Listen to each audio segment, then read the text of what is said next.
Hi, welcome to this Creating a Family video on evaluating the health risks in a potential birth mother match in domestic adoption.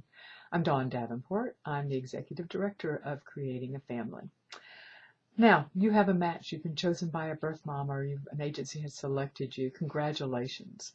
I assume since you're watching this that the next step you're at is trying to evaluate what the health risks are and for this particular child and whether you are the best, if it's a good match for you, and more importantly, if would be the best parents for this child. And let me say at the onset that it's hard when you discuss something like this topic to not feel that you are objectifying or commodifying a child. And every child is a gift. However, not every child, and every child deserves a family, but not every family is the best family for that specific child. And that's what we're here today trying to help you figure out. Also, any information you gain at this stage about the potential health risks for this child will be useful for you in parenting this child. You can be proactive if you're anticipating some problems that may be coming down the pike. So any information you gain is useful at this point. Now, one of the first steps that you want to do at this point is get information on the pregnancy, how the pregnancy is either progressing if the expectant woman has not delivered, or if the child has already been born, how the pregnancy progressed. You want to know if the baby grew steadily through the pregnancy and met its expected developmental markers. You want to know if the child was born, was it at the expected size for its gestational and birth age. All of those things is information that you want and that you likely will be able to get. The next thing you want to evaluate is the birth mother's medical history and her family medical history. And what you're primarily looking for at this stage is heritable diseases, things that may be passed down genetically that you need to be aware of.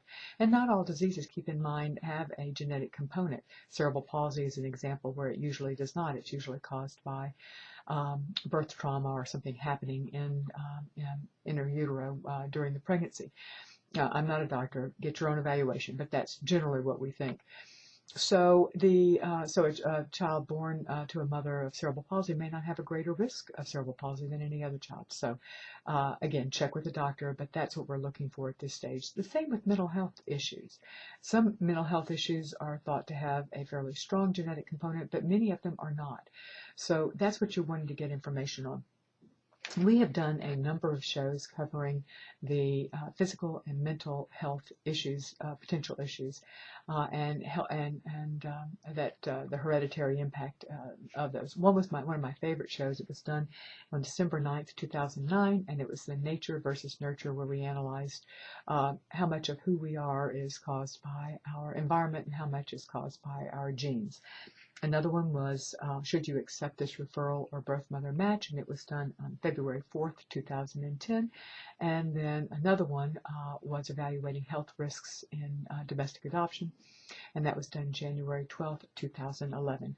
All of these shows can be found on our website, creatingafamily.org /radio show, but you can also just go to the website and there's a blue horizontal menu right under the pictures of the kids. Click on radio show, and then the shows are all listed by year. The big list for 2007, 2008, there's 2009, 10, 11, and if you're listening in 2012, there'll be one then as well. Just click on that, then go to the show. Click on the show. You can listen right there through your computer, or you can download to your MP3 or your iPod. The next thing we need to talk about in evaluating mental and physical health risks at a prospective birth mother match is prenatal exposures.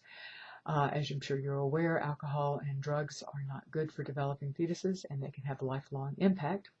Rather strange twist of fate, or twist of law, I guess, is that the legal drugs tend to have even a greater impact than some of the illegal drugs. Not that any drug is preferable or recommended during pregnancy.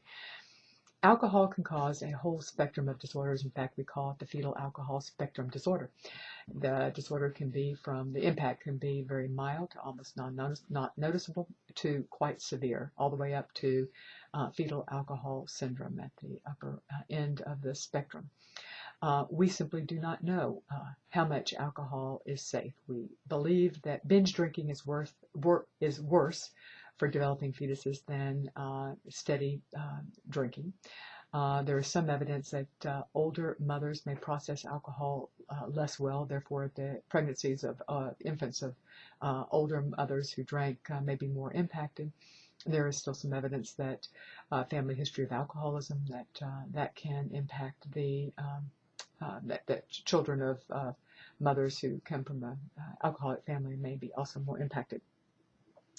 All of that is information that you're going to try to find out.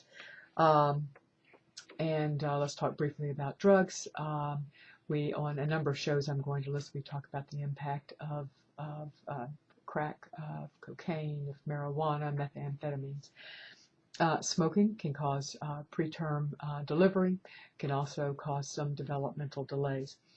You need to get informed is the bottom line here. You need to get information. We have done a number of shows. One show that was particularly good was in October of 2008.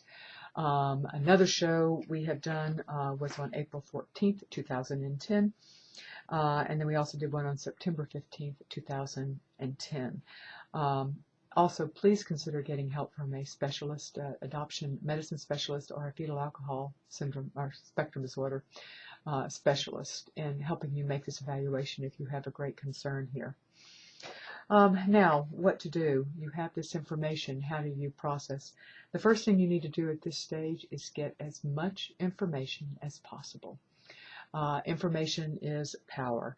Consider getting help from a doctor to help you evaluate this information. There are doctors who specialize in this. We help you find these doctors under our adoption resources.